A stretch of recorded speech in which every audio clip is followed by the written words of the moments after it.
went out just after 11. The coroner had told them there were 3 possible verdicts they could bring in: unlawful killing, accidental death, or an open verdict.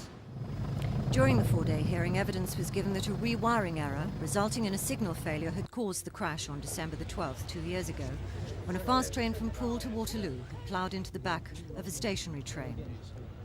Brian Hemingway, a senior technician and the man responsible for the error, had only had 1 day off in 13 weeks. Neither he nor the man who should have tested his work had been formally trained. Westminster Coroner Dr. Paul Natman said BR engineers had played pass the parcel with responsibility for checking rewiring. An important testing requirement had been left out of a checklist of safety tests, calling for independent wire counts to be carried out after signalling work.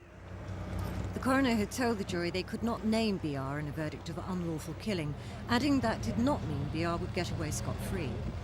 An hour and a half later, the jury returned with a verdict of unlawful killing. After reading that out, the coroner said he would be writing to the chairman of British Rail concerning the implementation of the safety recommendations in the hidden report, which was published after a detailed inquiry into BR's safety. And he'd write to the Chief Inspector of Railways, who have the power to bring a case under the Health and Safety Act. Relatives and friends of those who died were delighted by the verdict, but want BR taken to court. We're just delighted, absolutely brilliant. Justice has been done, and what more can we say? I mean, it's just brilliant, Will you be bringing out a private prosecution? We don't know now? yet, we can't comment at the moment. That's obviously got to be thought about in the future, but we just don't know at the moment. I'm not interested in compensation.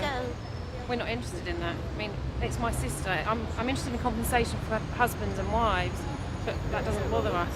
I just want justice to be done. Do you think there's any people to pay for their mistakes?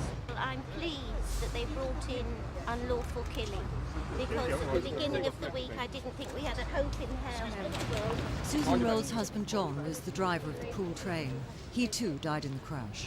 I feel a lot of compassion for some of those who'll have to take the blame on their shoulders. What was your reaction to the coroner's comments?